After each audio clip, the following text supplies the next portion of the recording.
Welcome to Babel's Park, an autobiographical dystopia of a brainless cyber whore. You're listening to Chapter 12, Endorsements on High Heels.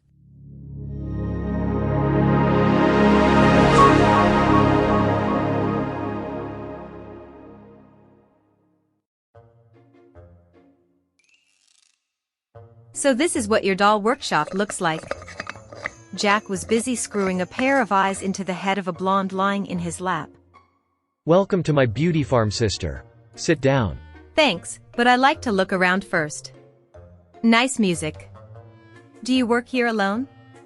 Here, yes, but there are other rooms as well. Genetic research alone takes up 5 floors. Apropos, are you sure you can fix my sick genes as you told me on the phone the other day? I will completely recreate you. What do you say? And how is that going to work? He took an upper jaw from the table and pressed it into his creature's mouth. How exactly do you want to know? He looked at me for the first time. A crash course would suffice. I walked along the shelves stacked with applications and body parts. Okay, in the past, people thought that if the length of human life could be predicted by the length of a molecule, this knowledge would be unbearable. Today we know that genetic research is meaningless compared to behaviorism. A single gene knows nothing about behavior. It merely produces a protein that triggers a chemical reaction in the cell. When that gene is altered, the resulting metabolic program is naturally different, leading to a particular behavior in a particular situation, much like being under the influence of drugs. There is the connection. Is this how diseases develop? Vaguely. In the meantime, the lower jaw was also in place. And you're sure you can fix my freaky genes? This task is performed by viruses that convert your proteins. I am still in the dark. But you will be enlightened. Jack tested several preheated tongues until he found one with the right length and flavor. Does this beauty know what a French kiss is? She is about to learn it. And she already knows her gender? As soon as she has initialized this program item. After all, gender does not exist in the genitals, but in the head, as it does for all of us. Who decides how smart she will be? The market. The mental capabilities of these artificial beings always correlate with the prevailing social conditions. In the case of customized models, it is crucial whether our customers want to learn something from them or suppress them. Our cyborgs must have more or less the same intelligence as their owners, in no case beyond that, because that would create frustration and thus become uninteresting.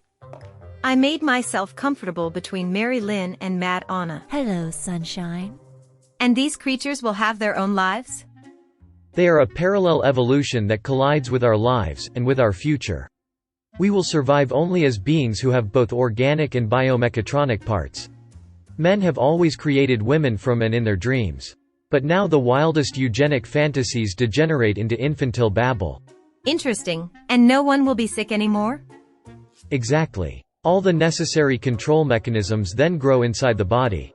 In the past, there was software, things worn as clothing or jewelry on the body, like smartwatches.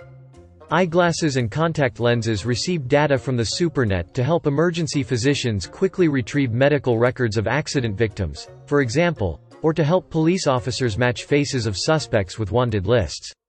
Thanks to military budgets, it was possible to develop speech recognition software that helps soldiers communicate with locals by simultaneously translating their American sentences into Croatian, for example. Before they died, did they hear an apology in their native language?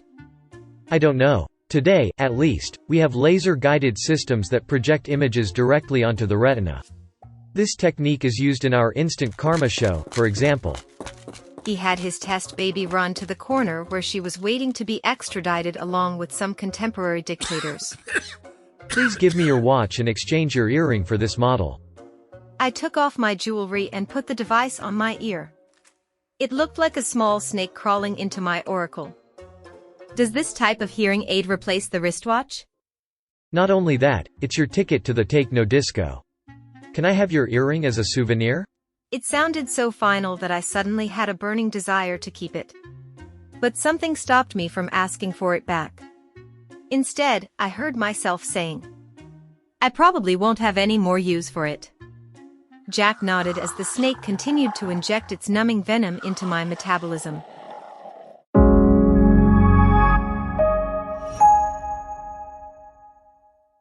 You listen to the 12th chapter of Babel's Park. In the next chapter, Good Cop, Bad Cop, David is interrogated by Smith and Wesson, agents of park security. Listen to the ad-free version on Apple Podcasts now. To learn more about Babel's Park, visit Dr. Kalasana's website fuckup.coach. And to let us know what you think of this series, we look forward to your review on your favorite podcast platform.